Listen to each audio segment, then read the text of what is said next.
नमस्कार दर्शकों, आप सभी का स्वागत है दूरदर्शन के कार्यक्रम कृषि दर्शन।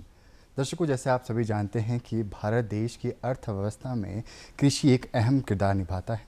इसीलिए भारत सरकार द्वारा विकसित कृषि संकल्प अभियान की शुरुआत की गई ताकि ग्राउंड लेवल पर जाकर भारत के जो वैज्ञानिक है किसानों से मिल सके और उनकी जो समस्या और समाधान पर चर्चा कर सके। इसीलिए आज हमारी चर्चा का विषय भी रहेगा विकसित कृषि संकल्प अभियान में आईईआर की भूमिका। और इसी खास विषय में आज हमारे बहुत ही खास मेहमान उपस्थित रहेंगे डॉक्टर मधु पटियाल जी, जो कि वरिष्ठ वैज्ञानिक के पद पर भारतीय कृषि अनुसंधान संस्थान शिमला में कार्यरत है। आपका बहुत बहुत स्वागत है आज के इस कार्यक्रम में। धन्यवाद रजत जी। सबसे पहले तो मैं अपने किसान भाई एवं बहनों को हार्दिक अभिनंदन करना चाहती हूँ। और जो हमारी मेन जो हमारा इंडिया का सिस्टम है, जो रीढ़ की हड्डी है, वो यही किसान भाई बहन है।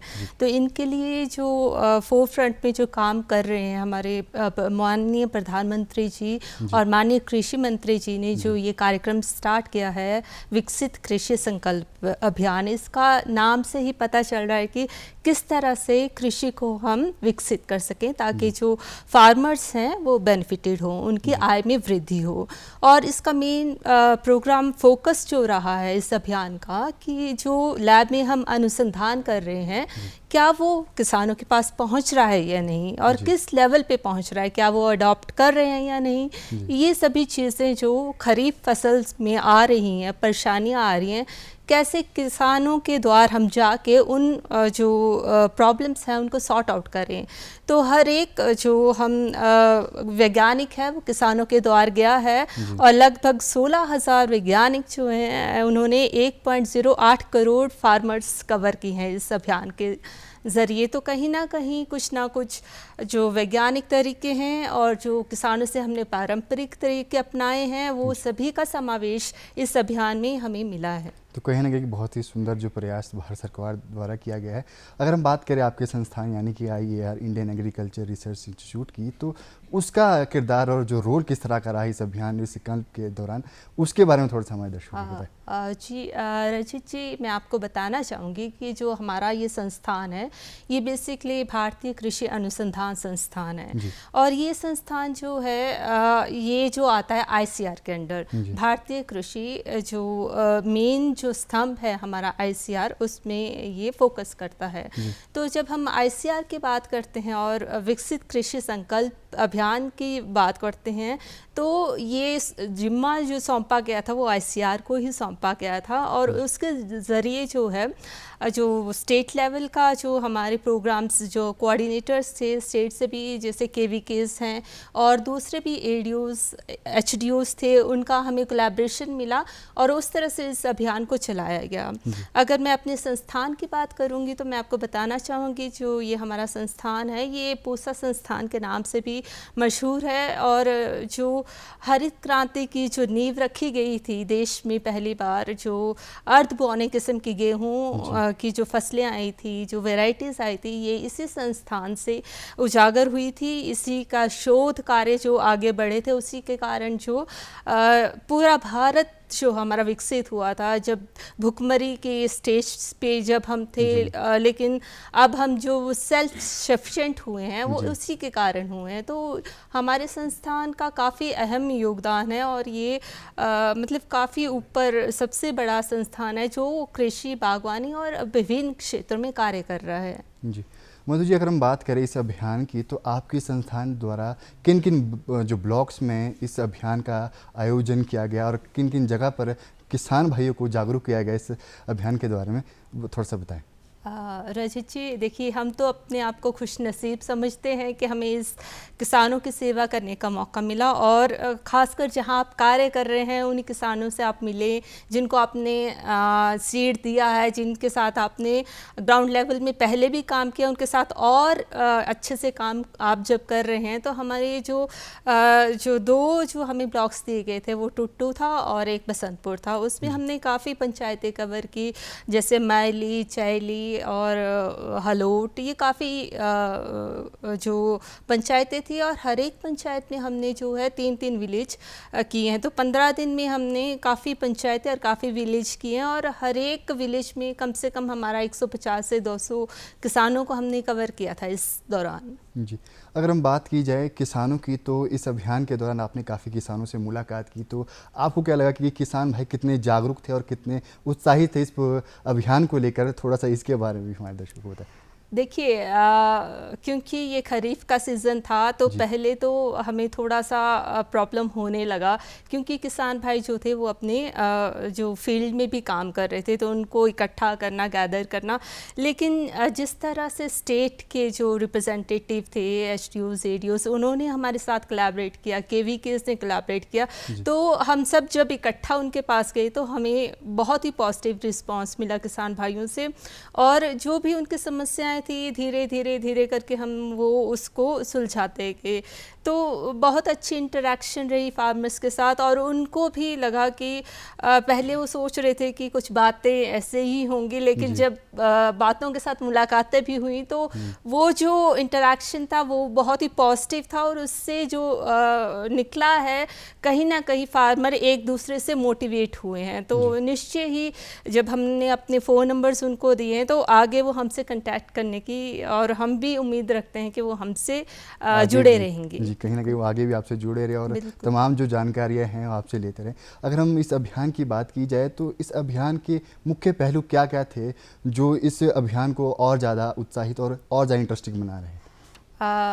रजित जी, जब हम कृषि की बात करते हैं तो हम कृषि को एक संदर्भ पे नहीं जाके पूरे होल में देखते हैं। तो जब हमने स्टार्ट किया तो हमें मेन जो इस अभियान का खरीफ फसलों को लेना था, तो मेन फोकस था कि हम खरीफ फसलों पे कौन सी लगा रहे हैं और कैसे लगा रहे हैं, कहाँ पे वो कुछ गड़बड़ कर रहे हैं, गलत कर रहे हैं, उस चीज़ को हमने देखा। साथ में जो हमारे किसान भाई जो सब्जियां भी उगाते हैं उन पे भी फोकस किया कि कौन सी सब्जी कहाँ से ले रहे हैं, कहाँ बेच रहे हैं।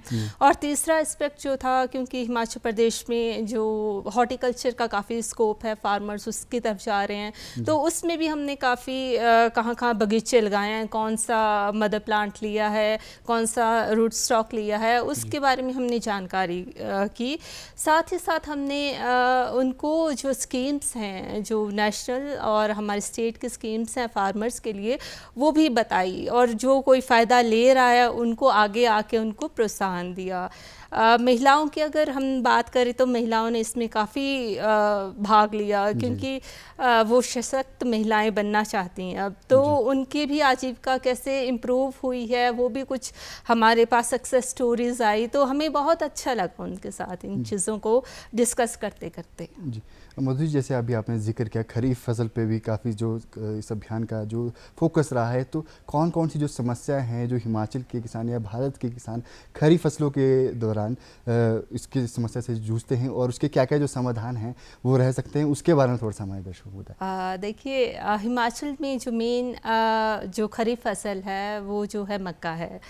तो जिस भी विलेज में हम गए हैं वहाँ हर एक खेत में हमने मक्का पाया है, पर जब हम उनसे इंटरैक्ट किया है तो हमें कहीं ना कहीं कुछ ड्रॉबैक्स भी लगे हैं, कहीं ना कहीं पॉजिटिव भी लगा है। जब हम ड्रॉबैक्स की बात करते हैं तो हमें लगा कि किसान भाई जो है वैरायटीज़ जो यूज़ करते हैं उनको आइडिया नहीं है, वो या तो पुरानी वैरायटीज़ लगा रहे हैं या फिर कहीं से भी वो लगा ले रहे हैं। तो उनको ये आइडिया नहीं है कि वो हाइब्रिड्स हैं या कंपोजिट्स है, क्योंकि अगर हाइब्रिड्स लगाएंगे तो उनको हर साल वो जो उसके सीड है वो चेंज करना पड़ता है ताकि उसमें यील्ड रिडक्शन ना हो, और कंपोजिट्स हैं तो वो 3-4 साल तक उसको चला सकते हैं, तो उनको इसकी नॉलेज नहीं है।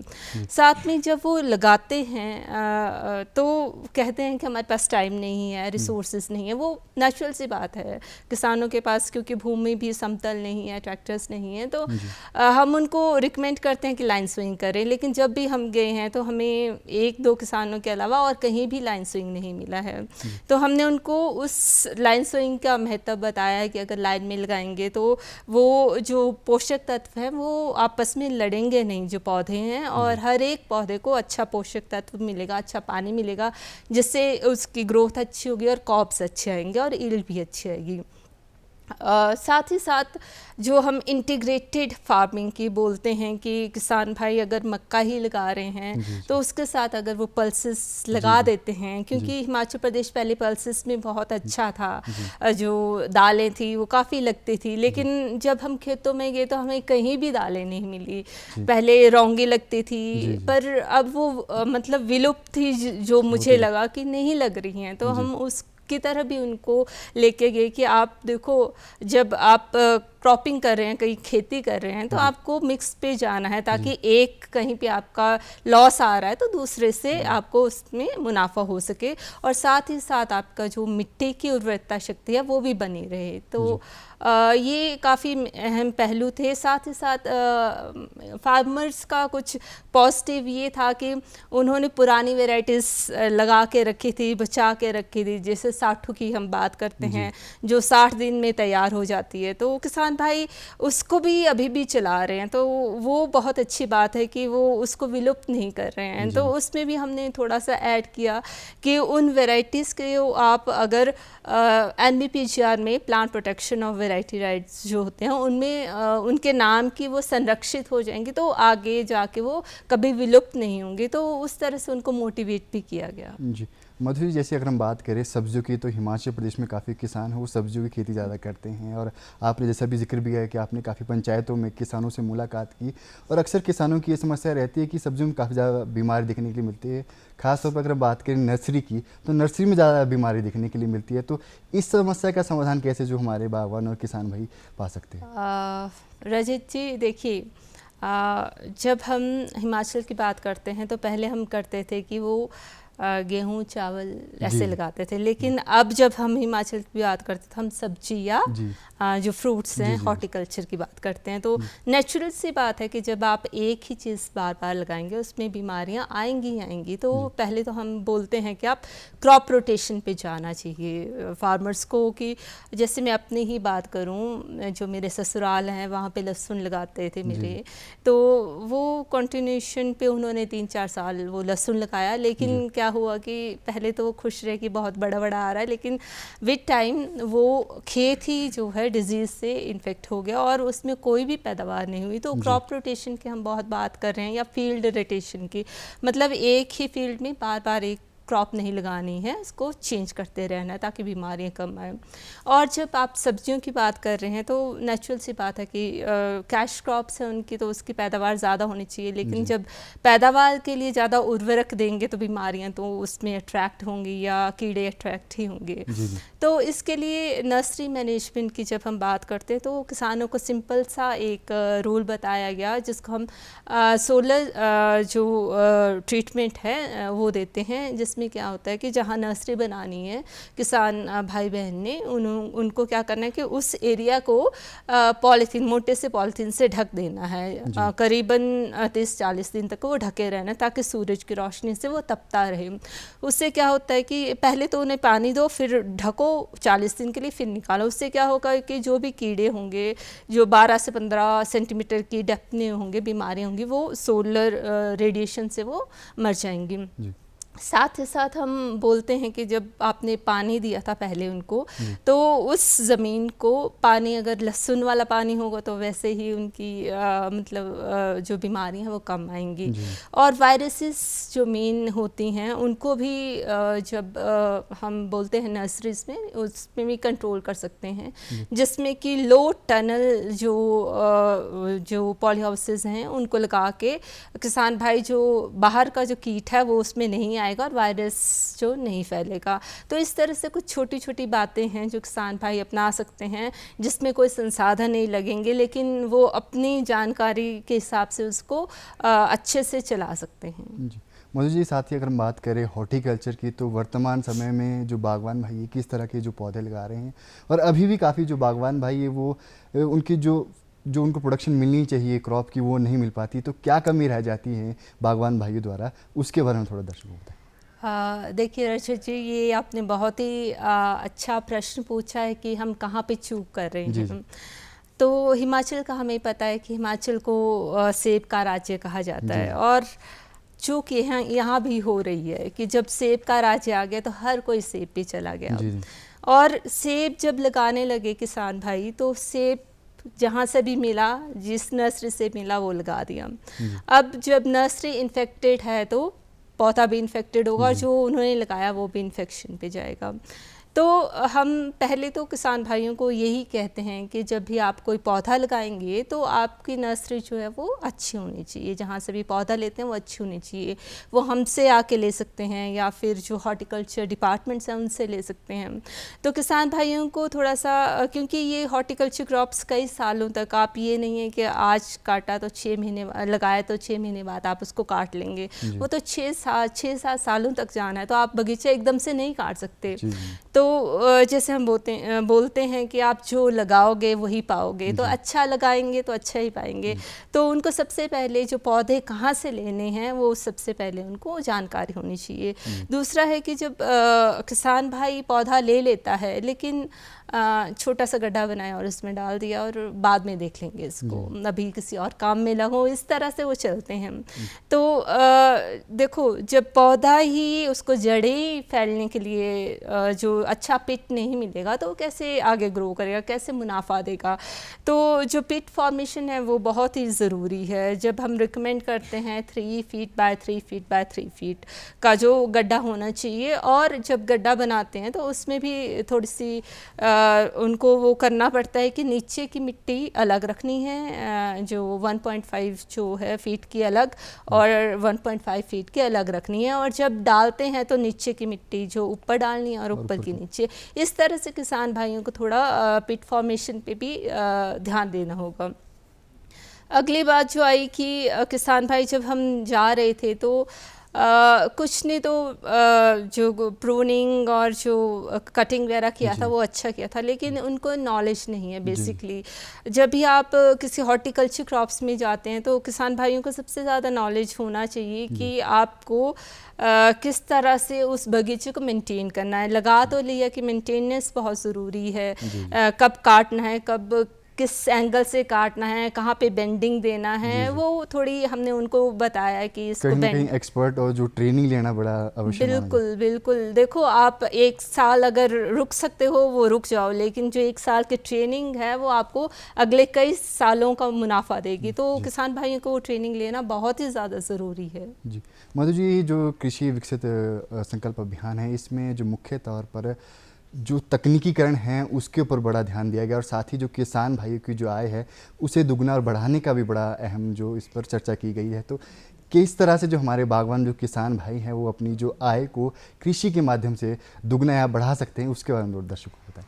जब हम कृषि की बात करते हैं तो हम पारंपरिक कृषि से लेकर तकनीकीकरण की बात करते हैं, क्योंकि ये दोनों जब जुड़ेंगे तभी ही विकसित भारत होगा, और विकसित भारत की कल्पना इन दोनों के बिना नामुमकिन है। जो हम बोलते हैं कि जब हम अपने ग्राउंड लेवल पे वर्क करते हैं तो पारंपरिक खेती की तरफ काफ़ी हमारी महिलाएं जा रही हैं, लेकिन आधुनिकीकरण को अपना के जो कार्य टाइम लेते हैं उसको जो किसान भाई उसको टाइम रिड्यूस कर सकते हैं। जैसे हम कह सकते हैं कि प्रधानमंत्री जी की जैसे ड्रोन की जो स्कीम्स है, ड्रोन सखी के नाम से जो स्कीम्स है वो महिलाओं के लिए है। इसमें ड्रोन के माध्यम से पूरे खेत को घर बैठे संचालन कर सकते हैं, कहीं स्प्रे करना है तो वो आराम से कर सकते हैं।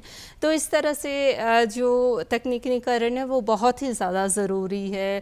अब जैसे किसी जो खेत है उसमें अगर कौन सा पोषक तत्व कम है और कौन सा ज़्यादा है, कब पानी देना है, वो भी डिजिटलाइजेशन से हम देख सकते हैं। रोबोटिक्स सिस्टम्स हैं, रोबोट्स हैं, जिससे रुपाई होती है और उससे खास मतलब फसल भी काटी जा सकती है। तो ये सारी चीज़ें इकट्ठी चल के, और साथ में जो हम मिट्टी की उर्वरता शक्ति की बात करते हैं तो ऑर्गेनिक फार्मिंग, नेचुरल फार्मिंग, ये सारी इकट्ठी मिल के कृषि का उत्पादन में बढ़ाने में सहायक रहती हैं। जी, मधु जी, अगर हम बात करें महिला किसानों की, तो इस अभियान के दौरान आपको महिला जो किसान है कितनी जागरूक दिखी, और किस तरह से हम महिला किसानों को और कृषि के क्षेत्र से जोड़ सकते हैं, और ताकि उन्हें एक अच्छा आय का जो साधन मिल सके वो दिला सकते हैं कृषि के माध्यम से, तो उसके बारे में थोड़ा दर्शकों को बताएं। रजत जी, मेरा जो एक्सपीरियंस रहा, मतलब काफ़ी पंचायतों में जब हम गए हैं तो हमें काफ़ी महिलाएं ही दिखी जी, हैं जो हमारी कृषि सखियां कहलाते हैं, क्योंकि प्रधानमंत्री की जो लखपति दीदी प्रोग्राम में ये कृषि सखियां भी एक अहम भूमिका निभा रही हैं। वो जो किसानों के साथ मिलके, जो हैं पुरुष किसानों के साथ मिलके, सारी जो एग्रीकल्चर प्रैक्टिसेस हैं, कैसे रुपाई करनी है, कैसे हार्वेस्टिंग करनी है, वो सभी उनको जो ट्रेनिंग वो दी जाती है। साथ ही साथ जो मैं आपको बोल रही हूँ कि नेचुरल फार्मिंग में ये कृषि सखी सबसे आगे हैं। और आप कहीं भी देख लो, प्रोसेसिंग की बात करते हैं तो इन्होंने अपने फूड प्रोसेसिंग यूनिट्स लगा दिए हैं। अगर हिमाचल में, अगर मैं कुछ और एग्जांपल ले रही हूँ अपने ही ब्लॉक के, तो कुछ कृषि सखियाँ ऐसी हैं जो मधुमक्खी पालन का भी अपने को यूज़ कर रही हैं उसका। तो एक जो किलो शहद जो बेच रही हैं वो भी 800 रुपये का है, मिनिमम 800 रुपये, और अगर फ्लोरा कुछ अच्छा आता है तो 3000 तक का वो जाता है।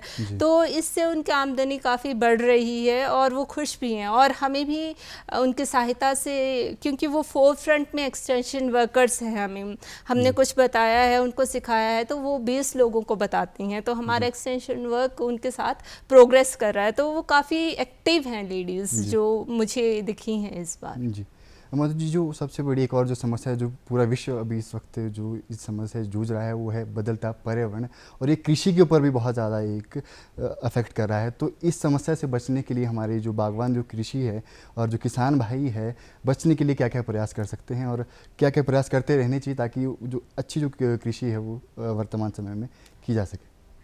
रजित जी, जो पर्यावरण, जो हमारा वातावरण बदल रहा है, उसके साथ साथ हमारा जो अनुसंधान भी बदल रहा है। जैसे जैसे वातावरण चेंज होगा, हमारी वैरायटीज़ जो हैं वो उस वातावरण के अनुरूप आती जाएंगी। वातावरण लचीली किस्में जिसको हम कहते हैं, वो जो वैज्ञानिकों ने डेवलप की हैं, तो किसान भाई उनका इस्तेमाल कर सकते हैं। अगर कहीं पे ज़्यादा सैलिनिटी है या बारिश नहीं हो रही, ड्रॉट रेजिस्टेंट वैरायटीज़ हैं, फार्मर्स उनका उपयोग कर सकते हैं।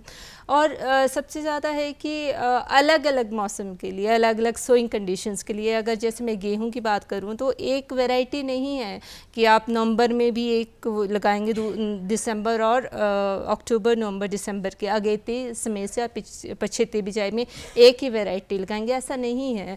आपको अलग अलग वैरायटीज़ हैं जो आपकी अलग अलग रिक्वायरमेंट को पूरा करती हैं। तो खेती के साथ साथ जो अनुसंधान है वो भी चेंज हो रहा है। और सबसे ज़्यादा जब हम बदलते पर्यावरण की बात करते हैं तो हम बात करते हैं विविधीकरण की, क्योंकि यही एक चीज़ है जो हमें कुछ ना कुछ रिजल्ट देगा। अगर हम सिंपल एक मोनोक्रॉपिंग में जा रहे हैं तो हमें कहीं ना कहीं कुछ समस्या आएंगी, या तो कीट की आएंगी, या कहीं पे जो क्लाइमेट है वो उसका साथ नहीं देगा। लेकिन जब हम विविधीकरण करते हैं, जैसे अगर हम एक ही गांव में एक वैरायटी लगा देंगे, अगर डिजीज़ आ रही तो पूरे गांव में स्प्रेड होगी। लेकिन विविधीकरण वैरायटीज़ के अनुसार लगाएंगे, जैसे अलग अलग वैरायटीज़ लगाएंगे अलग अलग टाइप की, तो वो चेंज हो जाएंगी। एक को आएगा दूसरा तो बचा रहेगा, मतलब उस तरह से। और विविधीकरण वैरायटीज़ के अलावा जो विविधीकरण है वो विविधीकरण फसल का है, कि जैसे मैं बोल रही हूँ गेहूँ अगर लगा रहे हैं तो कोई और फसल लगाइए, साथ में जौ भी लगाइए।